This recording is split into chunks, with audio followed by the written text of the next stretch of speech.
Il-preżentatur ta' One TV, Karl Stanjo Navarra, jibqa' jom f'baħar ta' inkwiet finanzjarju kif ma jistax isib dħul biżżejjed biex jagħmel tajjeb għad-djun li għandu, kawżi fil-qrati kif ukoll għal-lifestyle tiegħu. Sors informati fil-Partit Laburista żvelaw ma' il-mument li wara li ġie rifjutat milli jikkontesta l-elezzjoni tal-Parlament Ewropew f'isem il-Partit Laburista, issa Stanjo Navarra ġie rifjutat ukoll milli jifforma parti mill-Kamra tal-Aħbarijiet ta' One News. Stanjo Navarra kien stqar kemm il-darba mad-diriġenti tal-Partit Laburista li għandu bżonn dħul finanzjarju stabbli biex ilaħħaq mad-djun u spejjeż li huwa mobbi bihom.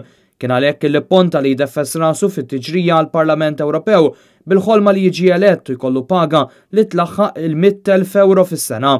Barra minn hekk min jaf sew li Stanjo Navarra jaf ukoll li bħala kandidat u jkun jaf jisfrutta sew id-donazzjonijiet tal-kampanja tiegħu. Wara li ġie miċħud li jikkontesta l-MP, Kastilja taw li Stanjo Navarra kuntratt ta' konsulenza li tlaħħaq 22,000 euro fis-sena mit-taxxi tal-poplu. Fil-fatt Stanjo Navarra jinsab fuq il-kodba ta' Transport Malta li ħansulu wkoll il-bolla bħala l-uniku impjieg reġistrat li għandu. Jidher li issa Stanjo Navarra tefa' ħarstu fuq il-Kamra tal-Aħbarijiet ta' One News biex jidħol fiha full-time u diġà ilu jipponta biex isir newscaster ma' One u jiġbor 25 euro kull darba illi jaqra l-aħbarijiet iżda din it-talba qatt ma ntlaqet. Bħalma tiġi rifjutata t-talba li jidħol fil-Kamra tal-Aħbarijiet.